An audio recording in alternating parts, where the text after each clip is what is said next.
Yes, people, what's going on? Back again with another footy talk and another Spurs win. Savo, what's happening, man? I'm not used to all this winning, Rants. I'm not used to all this winning. I don't know what to do. I'm meant to be moaning. What a win, though, Um, man! It's like what a way to win as well. Right at the last kick of the game as well. It was crazy. I was watching the game and I was thinking, yeah, they're gonna win this. Like I just had a feeling the goal was gonna come, and it came.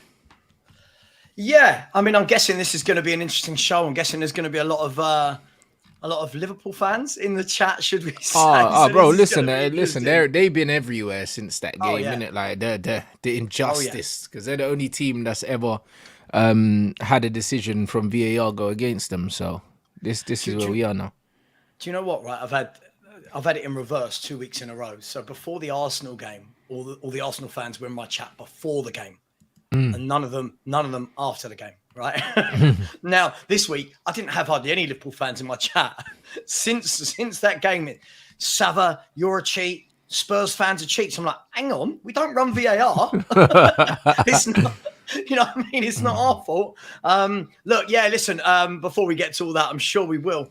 Yeah, listen, another win. Wasn't a great performance. I'll be brutally honest. It was Liverpool were the much better team, I thought, for the first half an hour. I thought they were much better than us. I thought what we were looking at there was the team that we want to be, if I'm brutally honest. A very good team, move the ball quickly. They've got much, much, much better wide players than we have. And I thought that really, really showed throughout the That was game. the difference, yeah, for sure. Massively, yeah. I mean, I'm watching Kulu and Richarlison versus Diaz and Salah and thinking, oh, I know which two I'd rather have. But look, at the end of the day, a brain fart for. I don't want to be so harsh on Curtis Jones. I do feel it was a red, but I don't think it was a brain fart. I just think it was one of those things. And then a brain fart from Diogo Jota to go down to 10-9 when you're already at 10. Yeah. And I'll be honest, Rance. Look, do you know what I've actually said to people? Is like loads of people were cheering when they went down to 9 men. I didn't like it because playing against 9 men is not easy. They sit It's not everyone easy. behind the ball. Yep. And we haven't got the, the only way to beat that block is going wide. We ain't got the players for that. So look, And even then, interesting. even when you do go wide, you're throwing the ball into a condensed area that's very overpopulated. So the chances that you're actually going to score are very, very low unless you get a goal like the one you got, like an own goal. And that's why the only way is literally to just keep flashing the ball across the box and just hoping for the best. That's all you can do. Right. Across the box, not into the box, right? And this is the Yeah. problem. What we kept doing was cutting in, and don't get me started on Kulusevski, but he's been winding me up. We cut in, we were floating balls in, and at the back in the second half, they had Konate, Van Dijk, and Matip, and we had Son. You're going to lose not 10 times out of 10. You're going to lose that heady ball. Then the one low cross that's whipped in, it's ask any defender, right? They don't want to be facing their own goal. Yeah, but you have to whip the ball across the 6-yard box. Like it's common sense, innit? And it's like United had a game under David Moyes. You lot remember we put in something like 80 something crosses or something like that, and we didn't score, and we ended up losing the game.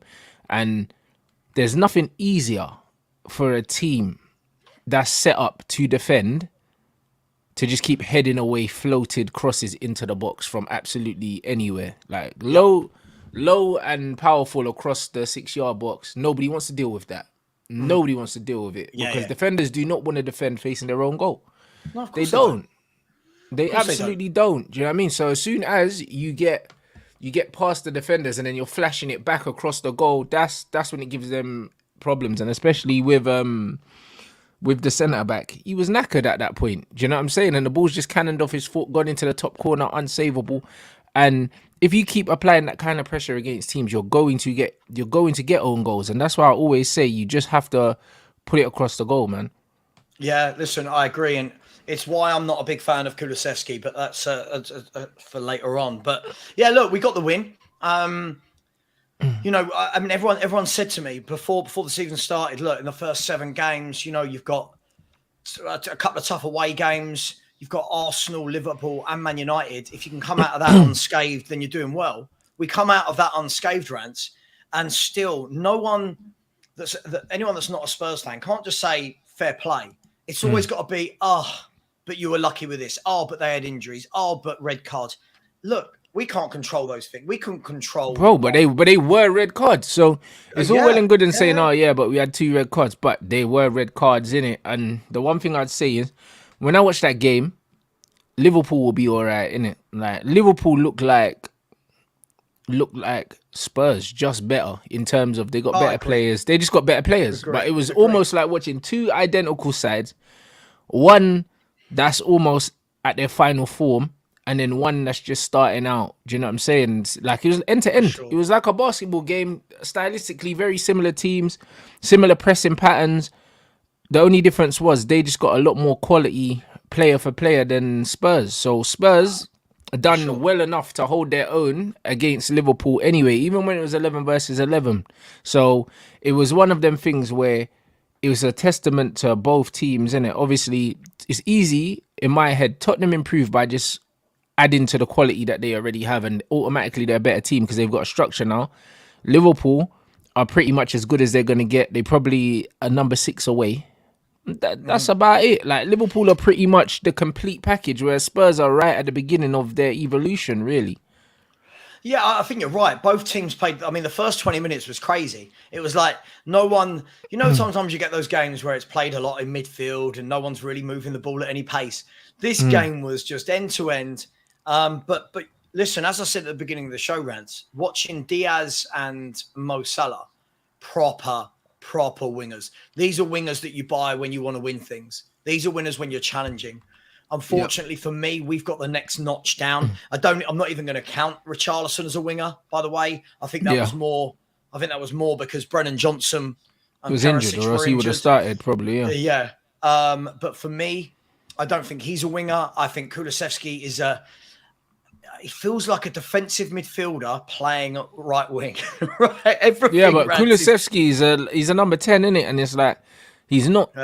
He's not a proper winger, innit? He's more like a number 10, and he wants the ball to feet, and he wants to kind of bounce the ball off people and play passes and stuff. He's not direct, innit? And no, he absolutely is not direct. Yeah. Absolutely. That's the thing is, look, we're all entitled to like who we like, don't like who we don't like, right? For me, I appreciate what Kulu does in a game, but for me, I've always said it. If I'm a left back, I'm excited if I'm playing against Kulusevski. If I'm a left back playing this weekend, maybe not. Listen, I'm not saying Luton's left back, but you know what I mean. Like if I'm a left back that's been there, seen it, done it, Andy Robertson, these type of people, I'm not worried about Kulusevski taking me. I'm just saying to myself, if I do my job, if I keep him out and just let him pass 5-yard balls inside to Maddison and Basuma, I've done my job. And that's what everyone's doing against him. Whereas I like the wingers that are like, I'll be honest. I looked at the games this weekend, and the number of right wingers I would have over him, Rants. Jared Bowen, all day, every day. Yeah, right winger, beats his man, gets in the box, score goals. Diaby of Villa is absolutely brilliant. Pedro Neto of Wolves.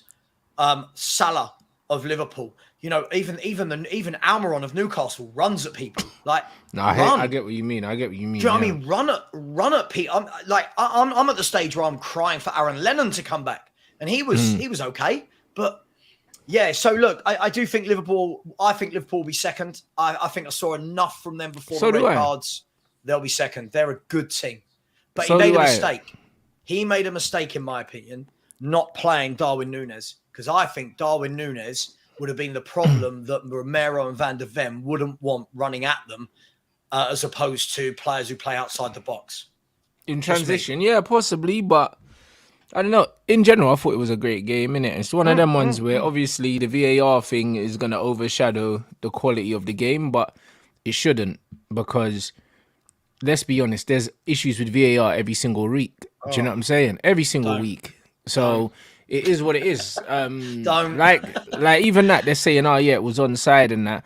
Like, boy, to me, that was no more onside than the Garnacho goal against Arsenal that wasn't given. Do you know what I'm saying? So it's just one of them things where if Garnacho scores that goal and it gets given, yeah, we could have ended up beating Arsenal. Who knows? Like that. So I just don't care, innit? Yeah, it was a mistake. These things happen, but bruv, they happen to everyone. Like, they happen to everyone. They happen to us ages. The amount of times, that Man United have not benefited from VAR is crazy.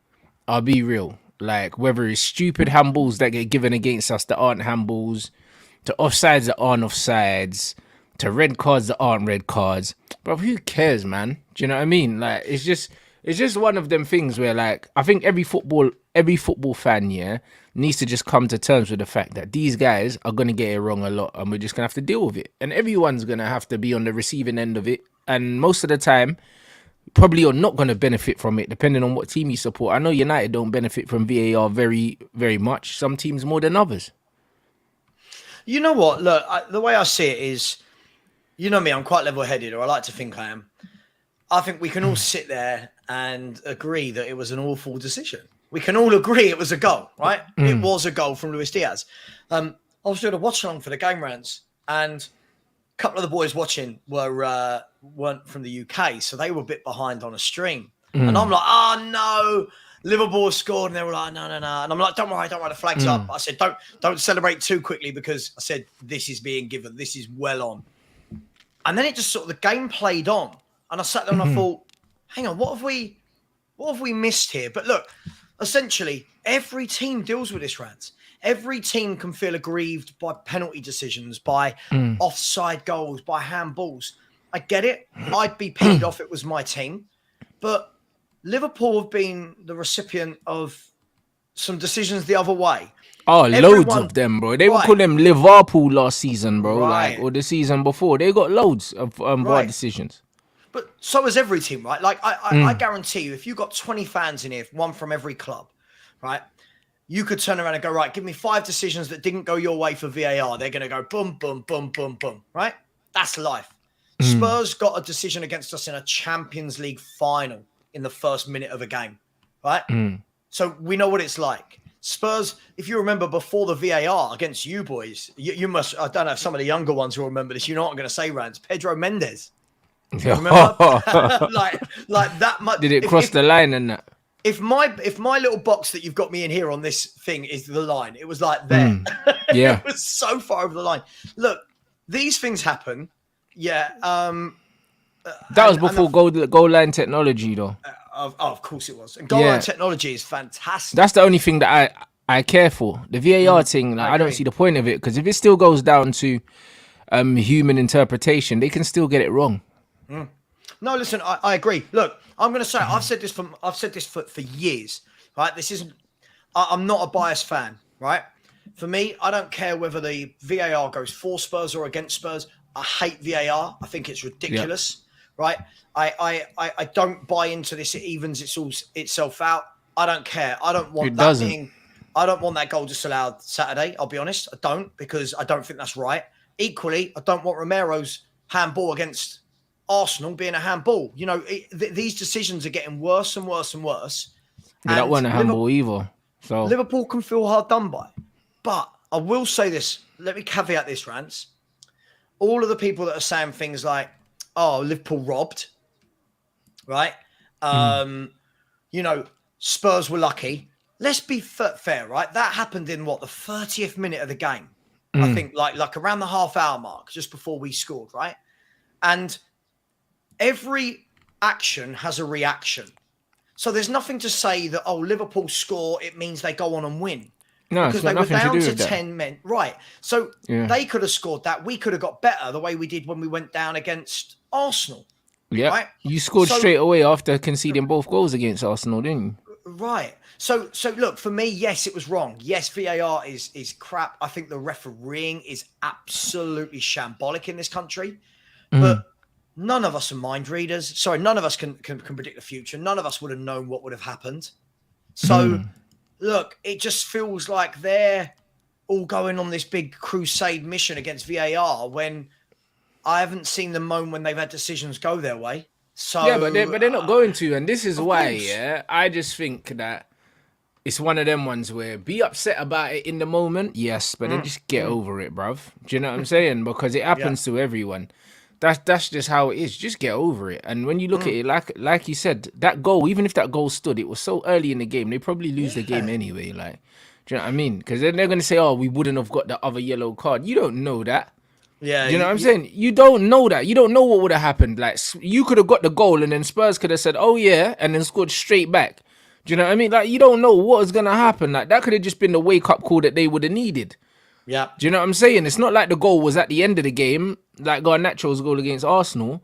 That was at the end of the game. Like, that goal was in the first half. Like, we don't know what that goal would have done, bruv. Like, so even though, yeah, cool, you could say it should have stood, but we do not know how the game would have ended. You could have got slapped anyway.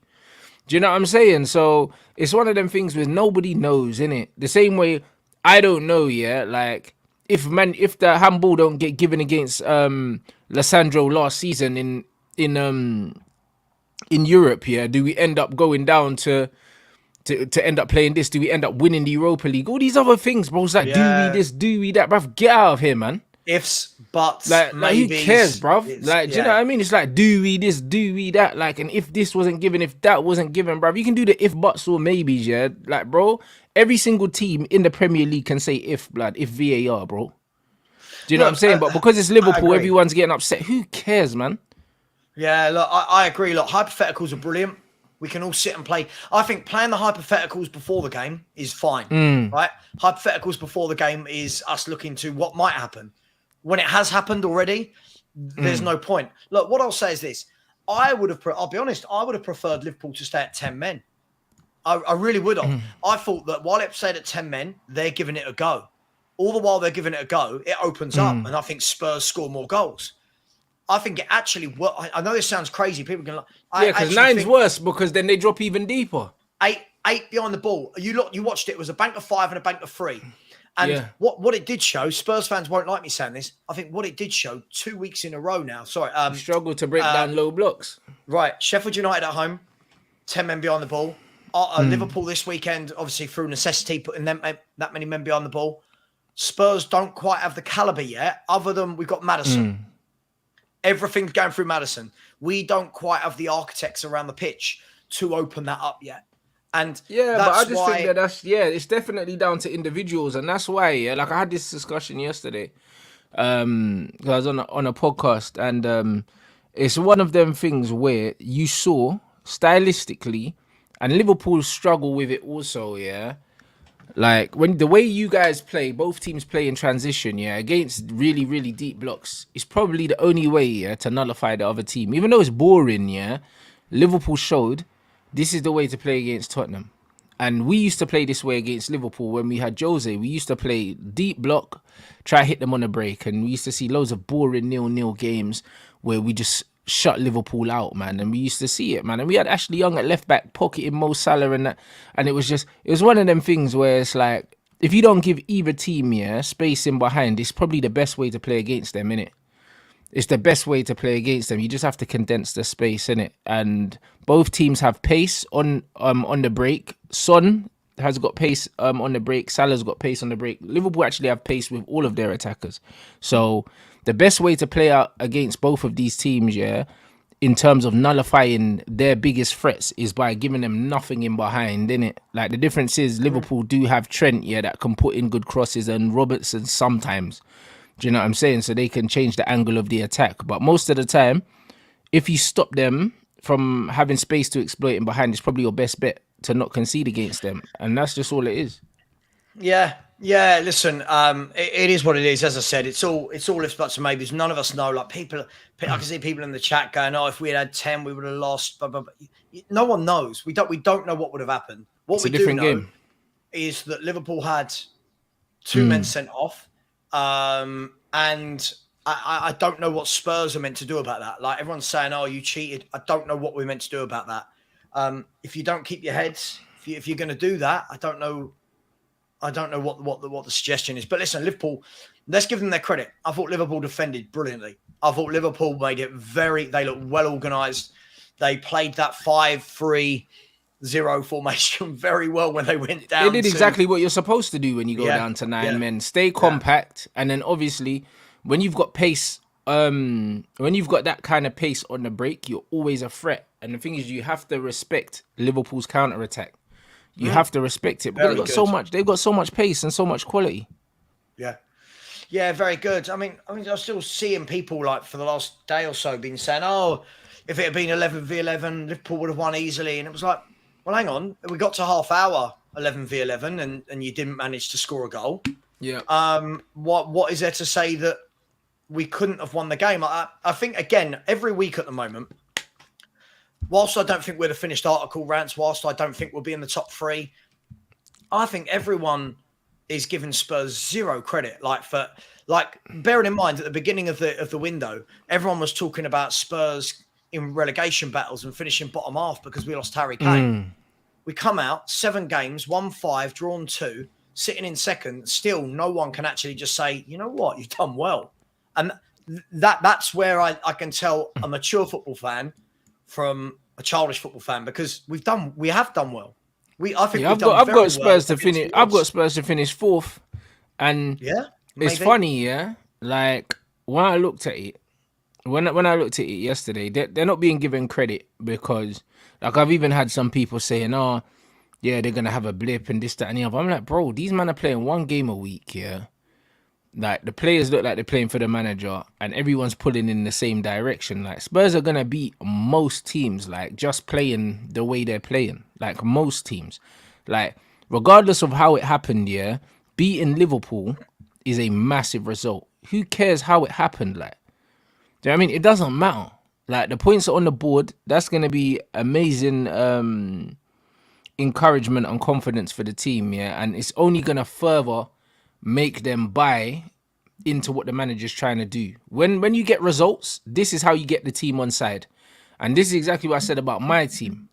Ten Hag can't be doing this this headmaster authoritarian approach, and my way or the highway when we're not winning games. It doesn't work. Like, that only works. Like, what he's doing with Sancho and all that only works when you're winning games.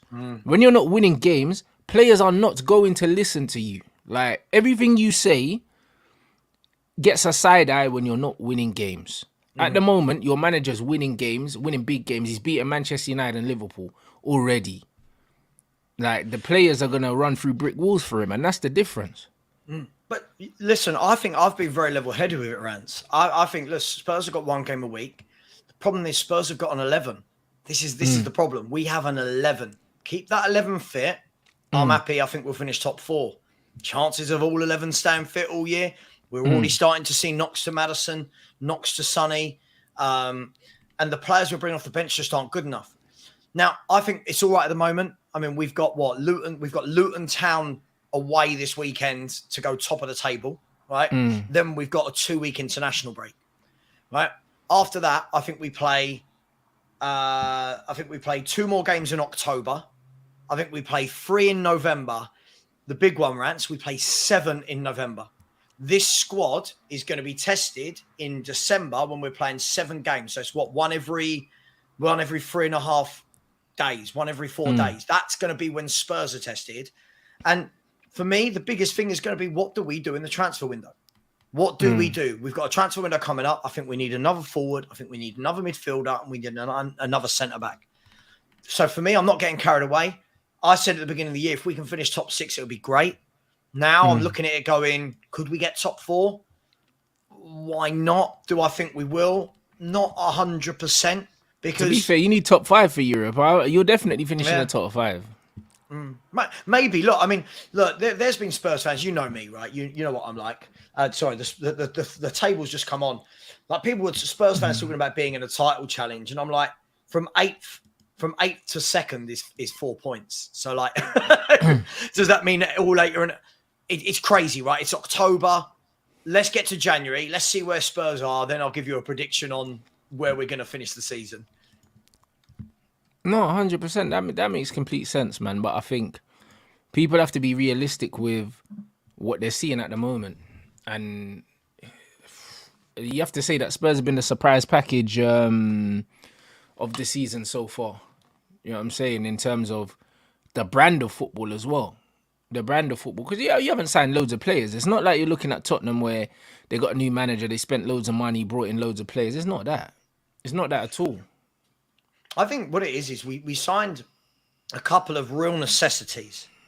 Van der Ven was an absolute bargain. I mean, this guy is quality. This guy is still young. He's still learning. There's going to be a couple of mistakes, but this is a quality player. Madison, sensational. The keeper has been absolutely brilliant and was ridiculed. Oh my God, you didn't get Raya. You got this guy for, what is it, 19 million euros. Was that 16 million quid from Empoli? Empoli? Someone will tell me if I'm wrong. I think it was Empoli. We got this keeper, 22-year-old centre-half, James Madison. And one of the biggest signings, I know this sounds really cliche, and I hate the fact that I'm going to say this, Rants, obviously Basuma. Him getting Basuma back to what Basuma does has completely transformed our midfield. So, look, I'm excited to see what he can do when he gets some more of his own players, but I'm not getting carried away. It is what it is. But this is it. But the manager's shown enough that I would trust him in the transfer market based on what he's done. Based on what he's done with what he's got. Because the goalkeeper, the centre-back, Johnson, and then obviously Maddison, we knew what Maddison had, but we're seeing the quality that Maddison does have. And then the level that he's brought out of players like Adogi and players like Basuma as well. Mm-hmm. And you still got Bentancur to come back, Lo Celso to come back. Yeah. Do you know what I mean? There's still players to come back. So that when you look at what he's doing, because I always say, like, if a manager can improve the players that he's inherited, it's always a good sign. It's always a good sign, not just the signings that he's made. And that is why, like I stand my ground with the United manager. There's not a single player at this club that was there when he got there that he's improved. Like nobody looks better. Look, I'll make you spot on. Listen, all managers need their own players, sure.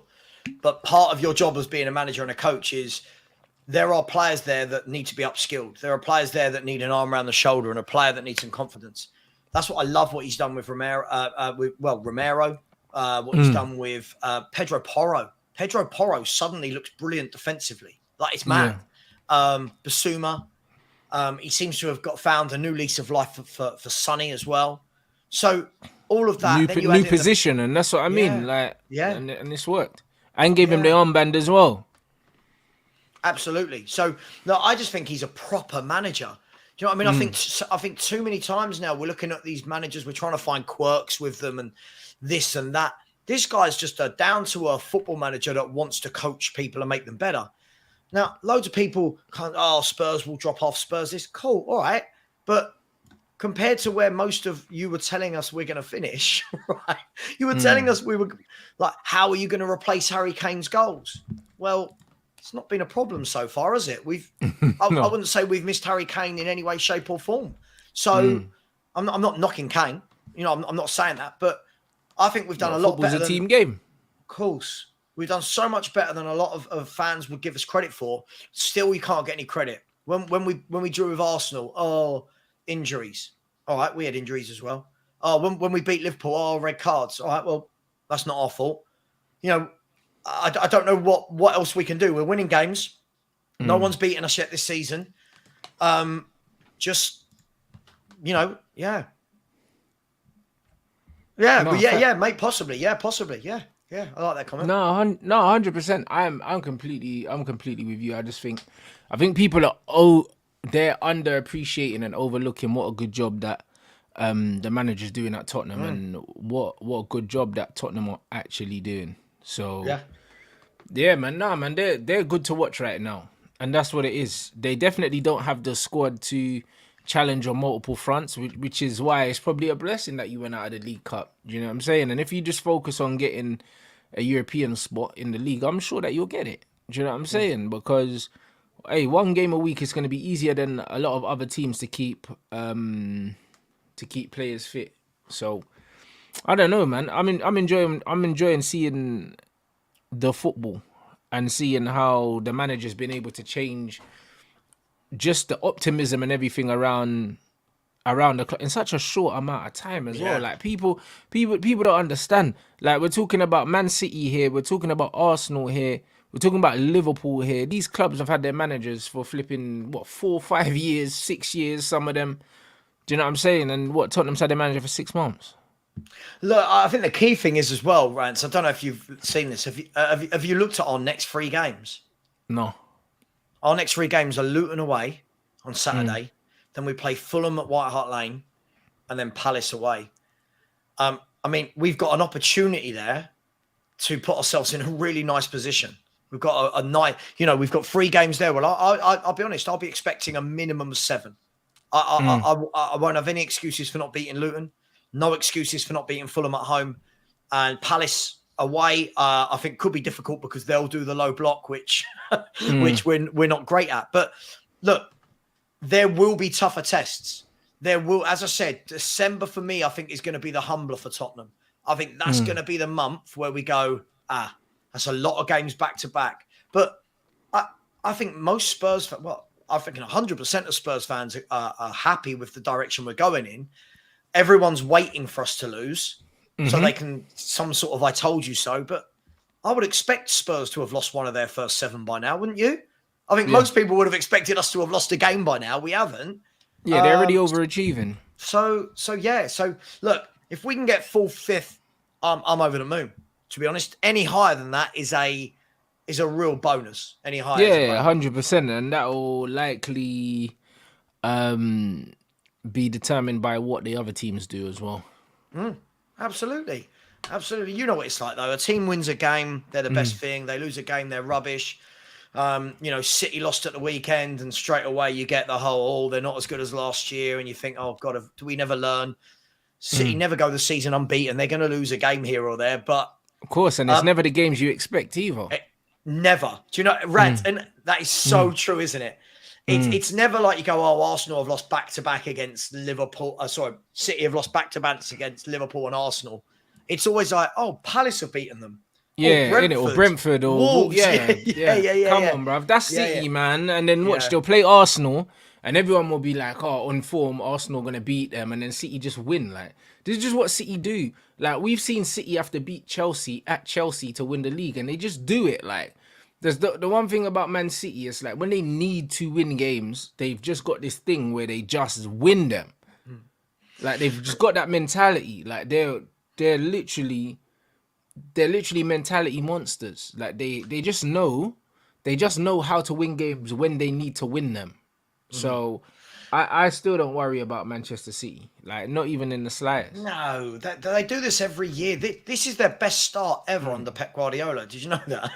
6 wins and a defeat is their best start ever. Just quickly, can I bring up a comment, if that's all right, Rance? Sure.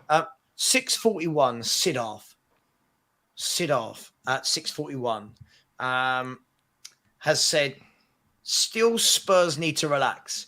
They've played 3 of the worst teams so far. They will eventually come unstuck. This is what I mean, Rance, right? This sort of comment is what I mean. We've played 3 of last season's top 5, not lost.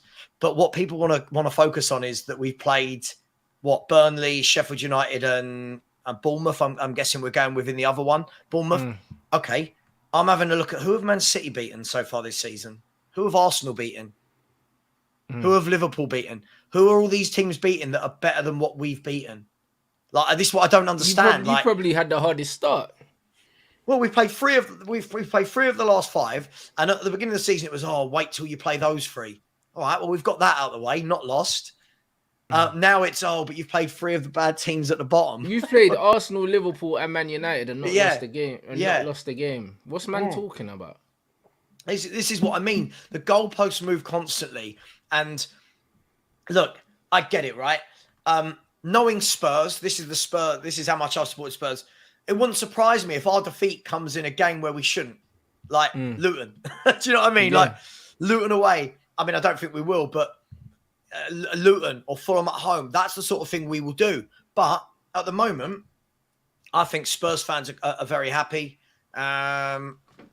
People that's not Spurs in the title race. This is the first season. I don't think we're in a title race. Title races for me, I don't think we know who's in a title race until December, I think January. The title race, I honestly, I think Liverpool are going to challenge City. I still think City are going to finish probably 4 or 5 points clear of Liverpool and probably an extra 3 points clear of Arsenal, brother. I think between 3rd and 1st, there's probably going to be like 7, 8 points, bruv. Like, that's how I think the season's going to finish. I think City are still going to finish comfortably top. I agree. And look, this is the same thing I said to Spurs fans. I mean, for anyone who follows me, if you don't, you should be. But anyone that follows me, I put a video out yesterday, basically saying Spurs are in a title race, and then at the bottom, people only read that bit, by the way. At the bottom, it said, what was it? Calm down, give your heads a wobble, as if to say to Spurs fans, right, relax. There's no title. You're not in a title race on the 1st or 2nd of October.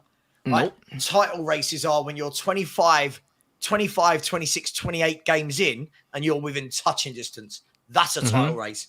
Don't be talking to me about we're in a title race in October. Do you know what? Here's one for you, Rants. Do you know how many points Spurs had this time last season after 7 games? Right, we've got 17 right now. What do you have, 10? We've got this season. 17. Huh? We had the same start last year under Antonio Conte. Wow. Right? So we had 17 points after 7 games last season. Now, what everyone's seeing this year that they're getting hyped about is one of them plays football, the other one put 10 men behind the ball. But yeah. This is why, and the fact that I'm 40 and old, right? I'm never going to go, oh my God, we're in a title race. 4 games down the road, you're going, oh, Man City have pulled 9 points clear of us, So, feet on the ground. We started well. It is what it is. That's actually crazy, bruv. Absolutely, isn't it? You think last year everyone was giving it, if you remember, everyone was giving it, this is the best start ever to a Premier League season for Spurs, etc., etc., etc. And then it just sort of went, ooh. Yeah, that is a reality check if you ever needed one. You know what I'm saying? Yeah. So I've got rival fans thinking I'm deluded when I think I'm level-headed. I've got my own fan base that think I'm negative because I'm being level-headed. Rants, I can't win. I'm like in this own little bubble in the middle here, right? So, football fans. Yeah, 100%. It's definitely the style of football. And that's why I said the style of football, is everything. It's the same with United. It would have been a lot easier, to be positive about this team, even if we weren't winning games, but we were playing well and we were showing some sort of intent to play football. Because that makes all the difference. People forget that football, is entertainment. That's why people pay their money. This is why people tune in every week, because they want to be entertained. If it was just about winning and only about winning and we just wanted to see our team win by any means and we didn't care how they played, what's the point in even watching the game? What's the point of watching it? It's entertainment. Listen, of course. And I think this is where I think when me and Lee Gunner clash, we always have good debates on this. He's like, would you play like you played last season just to win a trophy? And I'm like, I can't do it, Rads. I want to know that we've gone at teams. I want to know that you're 2-0 up and you've got a manager that doesn't go, right, let's put 10 men behind the ball, but a manager that goes, right, they're here for the taking. Take them to the cleaners. That's what I want. And it's entertainment. It's a spectator sport. Spectators don't pay to see 10 men sit behind the ball. Let's be fair. Any Tom, Dick, and Harry can manage a team to put 10 men behind the ball and have no and have no kind of thought process for going forward. So, listen, I agree with you. It is the football. And can we talk about your team now? Bruv, hey, listen, where do you want to start, man? It's horrendous. I'll be real. Do you know what I'm saying? Yeah, I mean, I was on with Saeed this morning, and I know, obviously, you work with Saeed. Saeed's a huge defender of Ten Hag. And then when you call him out on it, he's like, no, I'm not. And you're like, yeah, you are Saeed. But he thinks he's going to turn it around. I just keep watching you and think, I don't know. I don't know if he's turning it around, Rants. He's not turning it around, bro. No. The thing is with a lot of United fans, it's and just a lot of United channels in general, they're always scared to put their neck on the line. I always do it. You know what I mean? And it just is what it is, bro. More often than not, I come out with the last laugh because it's these guys just don't want to say, what they see in it, because it's very much, it's this kind of us against them kind of cultish tribal thing that these football fans are trying to do, innit? And it's like I just don't believe in that. I'm just gonna say what I see, innit? Like there's no side.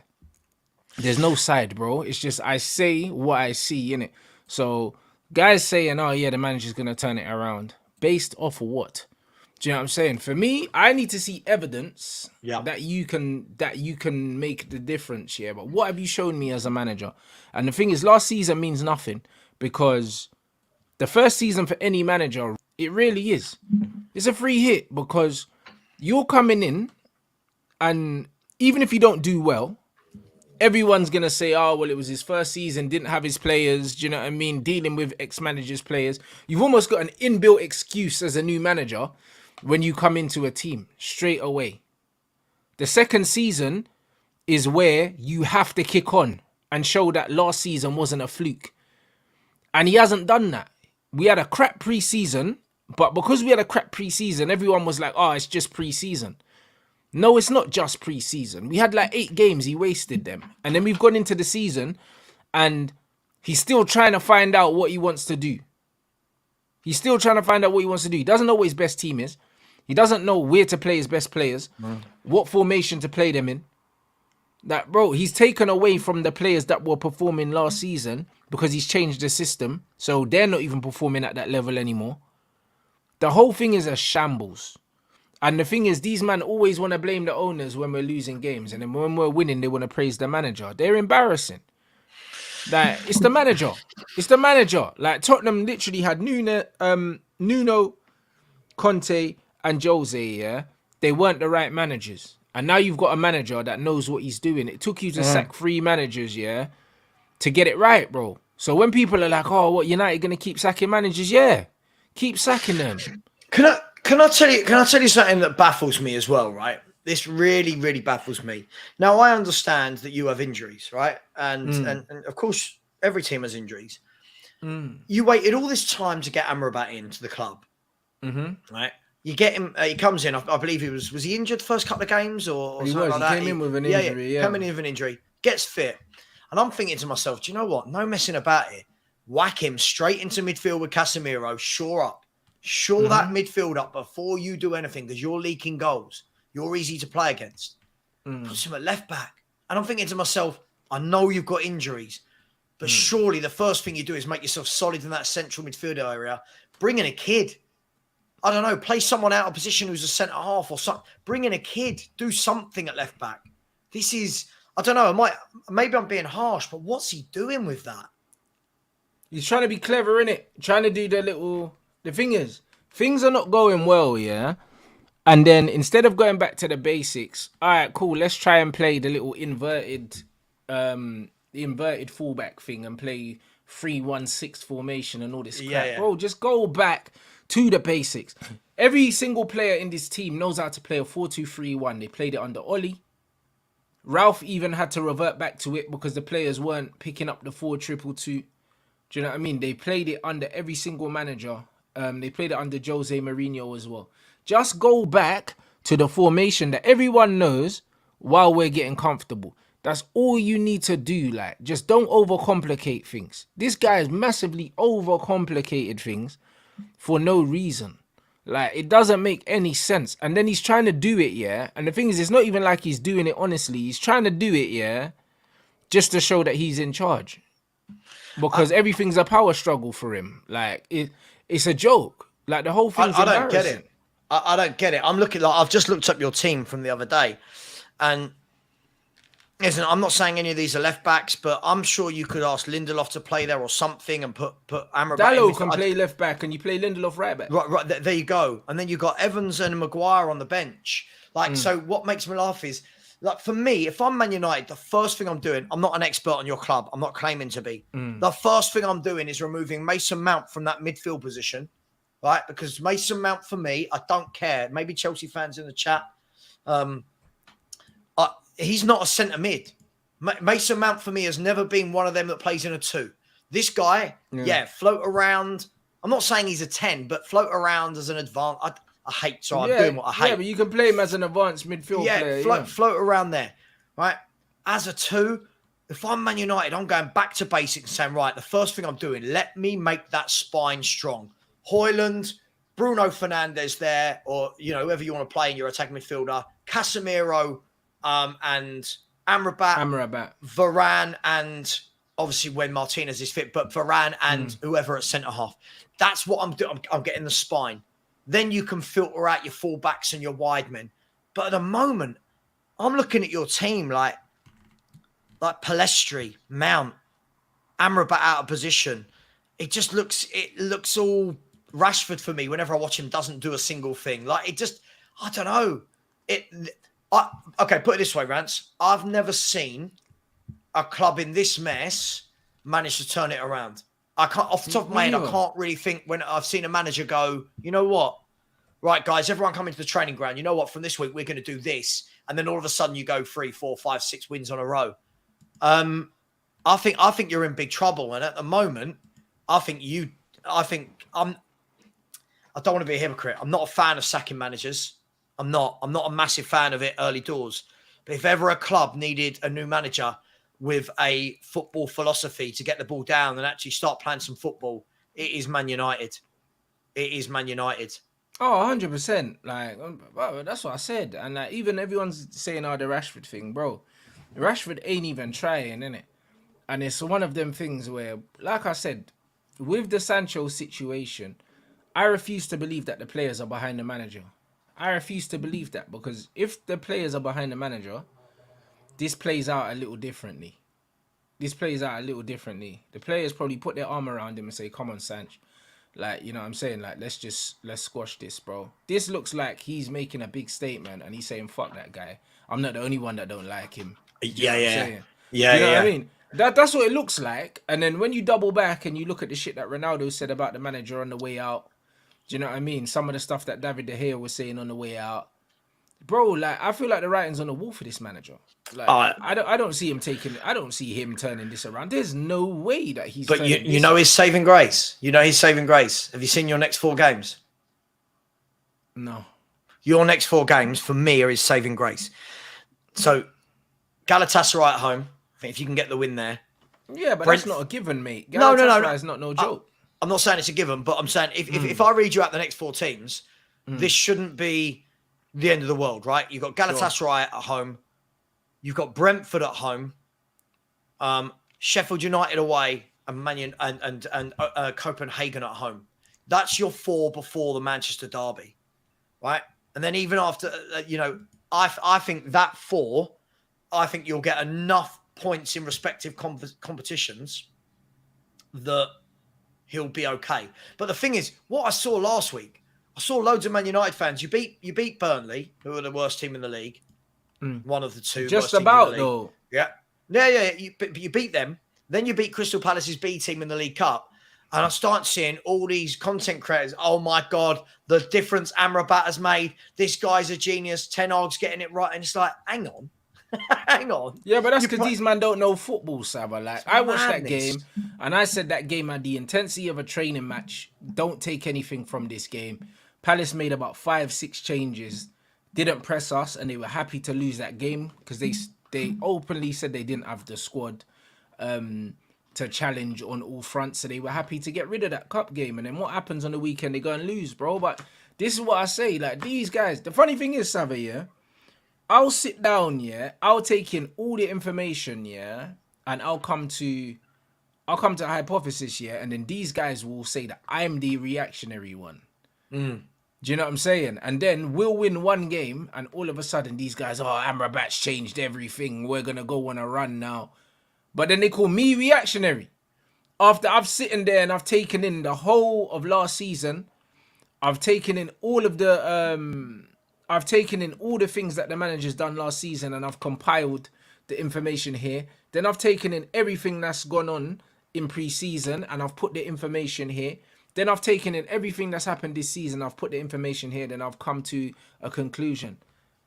And these guys react to one game, and I am the reactionary one. This is what I find the most amusing of the whole thing. This is what I find amusing. I just think, it's football fans now, right? One win, great. One defeat, everything's the end of the world. For me, I like consistency. And what I'm seeing at the moment with Man U is Man U are consistently underperforming. Like, even the wins you've scraped, you just don't look good. And people say, oh, it's the hallmark of a good team when you're not playing well. I think people really misinterpret that statement, Rants. That's for teams that play good football, but then have a bad game. Right? Yeah. That's for Man City, who dominate most teams, and then the off game when they don't still manage to find a win. It's not for those teams that park the bus and then go, oh, but that's a sign of a good team. So I think you've got problems this season. I think you've got problems, and if this guy's your manager this time next year, I'll be stunned. I'll be absolutely stunned. Me too. Like, even this, Ten Hag will definitely succeed at United. Based off what? You know, like, Ten Hag ain't done enough in football, yeah, for Man United fans to have the confidence in him that they have. This is what I don't understand. Where does the confidence come from? If I'm not mistaken, I think De Boer won like 3 or 4 Eredivisie titles, yeah, before he came to England. And he's still statistically the worst manager in the history of the Premier League, bruv. So what does it mean, bruv? Like, do you know what I mean? Like, what does it mean? Like, Ten Hag, yeah, better managers than him, yeah, have failed at this club. So what makes you think that he is him, bro? Like, and when man are saying, oh, it took Klopp 4 years, Klopp had Liverpool playing good football almost right away, bro. Maybe the results weren't there, but you could see what he was doing, bruv. You can't see what this manager's doing. What are you talking about? I'm always wary. When people compare, I'm wary. And what I mean by that is what Arteta was doing at Arsenal has nothing to do with Ten Hag. Has nothing to do with him. It's a different set of players. It's a different manager. It's a different ethos. Now, for me, I think when I speak to my Arsenal fans, like sensible Arsenal fans, they tell me that whilst it wasn't going great for Arteta at the beginning, you could see what he wanted to do. And it was only once he evolved his own players into that mix that you could see it. I think the difference is at Man United. I don't know. I'm not a United fan. I can't see what he's trying to do at all. I can't see. It's not like you're trying to play a good brand of football, but you've just not got the players good enough to do it.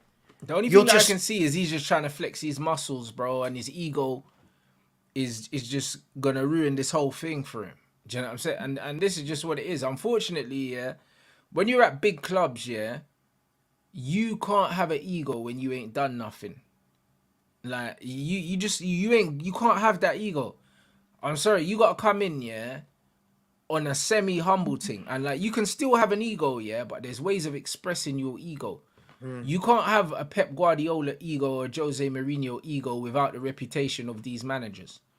You can't have them, because then you end up clashing with players that have actually done stuff and players that have actually won things, bro. Because you can't come in flexing your muscles, because whether you like it or not in football, you're always going to be compared to other managers, especially when you go to bigger clubs. If you go to Real Madrid, you're going to get compared to Carlo. You're going to get compared to Jose. Naturally, because this is what human beings do. Do you know what I'm saying? And if you go to Man United, you're going to get compared to Jose. You're going to get compared to managers before you. And if you come in with all the noise and then you're not getting the results these guys are having, you ain't going to last long, bro. You ain't going to last long. I think one thing that gets overlooked here as well, Rance, is it's not like this is a manager that's playing with somebody else's team. Yeah. He's had a lot of signings. He's had a hell of a lot of signings, you know, and not over. I'm not saying. Not like Chelsea, where it's like, right, here's 20 signings, go. He's had signings in window 1, window 2, window 3. This is now. He's had 2 summers to work with a team. These are now his team. You look at it. Anana, Lissandro Martinez, Malacia, Amrabat, Casemiro, Ericsson, Mount, Højlund. I'm missing one. I think I'm missing someone.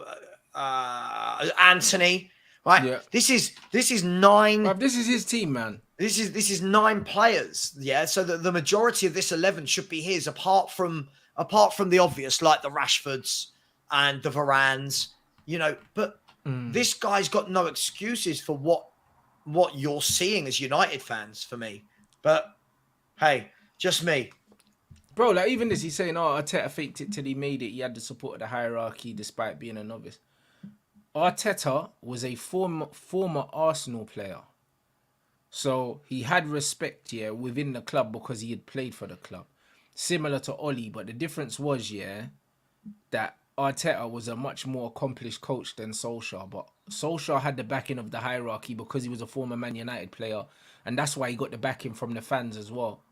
If Arteta wasn't an ex-Arsenal player, and there wasn't the Pep Guardiola link and that, Arsenal fans wouldn't have been as patient with him in the first 2 seasons when he finished 8th, bruv. So don't give me that crap. Do you know what I'm saying? It's the same as Ole Gunnar Solskjaer. Like, United fans let Solskjaer get away with murder because he was Ole Gunnar Solskjaer. If he was another manager that had no connection to the club whatsoever, they would have been calling for his head when I was. Sorry, Sorry, you probably want to read this out, and then can I answer afterwards? Yeah, sure. At what point in time players will take accountability? We changed managers so many times and it never worked. That's not a solution. No manager can manage these shit players. No mentality. I don't agree. But most of these players the guys just called them. No one can manage these shit players. Most of these players he signed. Exactly. Most of these players he signed. If he's coming in and you're still playing, if your whole back four was there before, if you're still playing Maguire, Varane, Shaw and Dalot because you've not bought anybody, you still got De Gea, you're still playing McTominay, Fred, and Bruno Fernandes, you're still playing Rashford, Martial and Elanga, sure. But we just named 9 big signings that this guy's made, and I'm probably missing 1 or 2. I think I'm missing 1 or 2 others. This guy's made signings. But there you go. There you go. So we can't make these excuses. And when these guys say these shit players, these players are not shit, bruv. And the ones that are shit, yeah, he signed them. You know, like that. So this is exactly what I'm saying. Like, no one can tell me that no manager can deal with these players. Because if you get a good manager, yeah, with these players, they'll play better football than the football we're playing. The football that we're playing does not reflect the quality of player we still have in this team. Yes, we don't have like the most amazing squad, but the squad is underachieving. Not just in results, but the style of football that we're playing as well. We're massively underachieving. If Postecoglou had gone into you guys in the summer, you'd be playing football. Well, of course. Right? That's the thing. If De Zerbi had gone in with you boys in the summer, you'd be playing football. Right? People can talk about players all you want. I'm sorry. This guy, the spine. Look at the spine he's bought this summer alone. Onana, Mount, Amrabat, Højlund. Those 4, that's a spine. Yep. Right? Then last year, Anthony out there, Malacia, Lisandro Martinez. These are... It's nearly a whole team. Right. This is a whole team. So nobody can... It's like when Spurs fans say things to me like, no one can get the best out of our players. They haven't for the last 4 or 5 years. I'll tell you what, look at our starting lineup 4 years ago. It's not the starting lineup we've got now. But this is what I'm saying. And even though I don't rate some of the players, yeah, that the managers brought in, make no mistake about it. I always say, yeah, like, I don't believe in bad students, just bad teachers, bro. Because there's always a manager that can get through to a player. There's always a manager that can get through to a player. I don't believe that there's any players in this Man United team, yeah, that can't do a job, yeah, for a decent manager. I don't believe there's one. Even players like McTominay, under the right manager, you'll see a better Scott McTominay. You will. Do you know what I'm saying? If he's playing in that Brighton team, he looks like a better player. That's just it. Like Anthony, as crap as he's been, yeah. If you put Anthony in another team, yeah, he look better than he is. None of our players don't look good in this team. None of them. You can't name me one player right now that is balling out for Ten Hag, and you're like, oh yeah, he's a Ten Hag player, bro. Everyone's struggling, but we're gonna blame the players. I ain't blaming the players. This is crazy. I can't blame the players for this. I can't at all. So, like, the buck starts and stops with the manager, innit? Like, people could talk about the owners, but the owners do not choose who plays on a Sunday. You can't tell me that we don't have technical players to play a certain brand of football. Like I'm not about to hear that.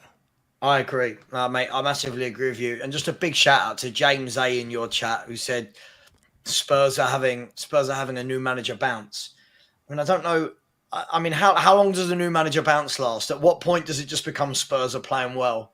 That's it. Why? Yeah, I don't think it's a new manager bounce. I think they're just playing well, man. Like a new manager bounce, they're just getting results in it. But it's not. Yeah. Spurs are not just getting results. They're playing well, and also players that were at the club last season are improving, and that's always a good sign that the manager is getting through. And this is what I said. Like the manager hasn't improved any players at our club. The only positive that would have came out of having this manager is that we got Kobe Mino now. Once he gets fit again, like he's proven that he's good enough to be a first team Man United player. So we can say, all right, cool, he gave him the chance. Other than that, I don't see no benefits to having this guy, because he's brought in loads of players that if I'm the new manager, I wouldn't mind getting rid of. So I don't know, innit? We just have to see people, man. Yeah, Yeah. I think we know how this ends. I think we know how this ends. I right? think so. I think so. Do you know what I mean? I think you can't lose 4 out of 7. You can't be spending. And last season we lost 1 at home, and I think we've lost 2 home games already. I mean, you spent how much on Onana? 40 odd. I think. Right, how much on Mount? 65. 65. Hoyland 70. Yeah, around that. Hoyland 70. Amrabat, all right, he's on a loan. He's on loan, and we'll buy him for 15 mil or something. And then you got Anthony that's bought for 90 million, Lissandro, and all. You can't be doing that and then losing 4 of your first 7. It's not you've lost 2. But that's it. You're losing 4 of your first 7, and then you're having public bust-ups with players and banning players from canteens and shit, and you're not winning games. Yeah, all right, mate. That's not going to end well. Do you know what I mean? That's not going to end well. Do you know what I mean? That's the sort of thing you do as a manager. That's the sort of thing you do as a manager if Pep did it, when you're Pep winning, turned around and was like, hang on, whoa, sort yourself out. You're not playing in the team. People go, cool, no worries. Because it's happening at Man United, it's, hang on, nothing's going well on the pitch. Now there's unrest off the pitch, and I just think you've got a lot wrong at your football club right now. Yeah, but like when he done it with Cancelo, they went on to win a treble, and they were winning games when he done that. Cool. Do you know what I'm saying? But you've done this in public, and you've nearly lost 50% of your games. Like you haven't won a league game since Sancho got banished. They ain't won a league game. Like, that's crazy. Who you beat them? Bruv, we only beat Burnley, bruv. I think that's it. So you've beaten Burnley, Forest, and Wolves. Yeah, the Wolves was the first game of the season. Sancho was involved. Well, he wasn't involved, but he was in the squad, I think. No, he came off the bench in that game. Look, I need to jump in about 5 minutes, but just before I do, just want to say about, I feel sorry for Hoyland in all of this. He's dying out there because he's a good player, you know. Yeah, that's what I mean. I feel sorry for him. This is a young player that's gone into a team that, for me, aren't playing to his strengths. Don't create too much for. Listen, I don't know. I feel sorry for him, but hey, we'll find out. You know what will happen? A couple of wins here, a couple of wins there, and he'll be safe. But for me, Man United have need to make a really difficult decision here. No, 100%. And this. Dear Super Chat, he said, when so-called professional players cannot play basic football on the pitch, it's not the manager's fault. No manager will teach you basic football. Dead players, as simple as that. Bro, the manager signed 10 of these players. So what are you saying? Yeah. Like, this is what I'm saying. Like, what are you actually saying? The manager has signed 10 of these players. So to say that these players can't play football, why did you sign them then? It's still your fault. Like, literally, like, I don't think there's very many players in Manchester United's team, that technically are not good enough, to play coherent football. Like, I think they can all play decent football. The only ones that I don't think can is Bruno and Rashford. Other than them two, if I take them two out the squad, I think even when you look at players like Hannibal and that they could do a job. Like, these guys can pass the ball 5 yards to a red shirt. Like, they can. They just need a proper coach. Like I've said a million times, I've seen, Chris Smalling playing under Louis van Gaal, looking like one of the best centre-backs in the league, bruv. and he was literally just playing 5-yard passes and winning headers. Like, it's not difficult when you have a proper coach and you have a proper structure. You don't have to be a world beater of a footballer, yeah, to be involved in a cohesive team, yeah, and do well. I was having this conversation about Jordan Henderson yesterday because I went on Akim Fenwa's podcast, and I was speaking to Akim Fenwa. He's a massive Liverpool fan, and I know he's mates with Jordan Henderson, so I was winding him up, innit? And he said something along the lines of, he mentioned, like, he just said a blanket statement, like, sometimes some footballers are just fortunate to be in certain teams, because we are doing a Man United Liverpool all-time 11, basically, from like the 90s all the way up. And I said, obviously, I'm not going to involve Casemiro or Varane because they're new to the club and we've got enough history without them. We don't need to mention them. But Cass is one of the greatest midfielders of his generation. And he said, he goes, yeah, that's true. And he goes, sometimes some players are just fortunate to be in great teams, because I said they've got 9-10 Champions Leagues between them. And I said, yeah, like Jordan Henderson, mate. You know, and he was like, what do you mean he was an integral part? What do you mean he was an integral part in Liverpool winning what they won and that? Listen, he wasn't integral, bruv. Like, being an ever-present doesn't mean you're integral. Because before Klopp came to Liverpool, Liverpool fans wanted Jordan Henderson out the team, bro. When you look at Jordan Henderson's CV, his CV is Sunderland, bruv. That's it. He's not an elite player. And when you look at Jordan Henderson and you compare him to the midfielders that Liverpool had before him, like Javier Mascherano, Steven Gerrard, Xabi Alonso, even players like Didi Hamann, yeah, he's not as good as any of the players I mentioned. And they didn't win what he won. Do you know what I'm saying? And then when you look at England as well, when you think about England tiers of midfielders, he's not in the Lampard, Gerrard, Scholes tier. He's in the tier with David Batty and them players. That's the tier of Jordan Henderson. Jordan Henderson's not even as good as Nicky Butt. He's not even as good as Gareth Barry. Like, Jordan Henderson is in the tier with David Batty, Steve Sidwell, and Scott Parker. That's the tier of footballer that he is. Do you know what I'm saying? Like, that's the tier of footballer he is. And he captained Liverpool to a Champions League. And he captained Liverpool to a Premier League. And Steven Gerrard didn't. He is literally the textbook equivalent to being in the right place at the right time. He's not in the Michael Carrick tier. He's not. Do you know what I'm saying? Like, he's the equivalent of just, like, listen, like, as a guy, when you're struggling in life, do you know what I mean? They say that money gets you the woman you want, yeah? And struggle gets you the woman that you need, innit? He's the struggle partner. Do you know what I'm saying? Like, when you ain't doing that great, you don't buy a Jordan Henderson when you got money, innit? You have a Jordan Henderson when you're struggling and you need someone that's going to cook the meals at home and she's not going to give you a headache. Do you know what I mean? But you're not going to take her to sexy fish, bruv. If you want someone to go sexy fish with, yeah, you're probably going to go with an Instagram model with a bad attitude that's going to piss you off, innit?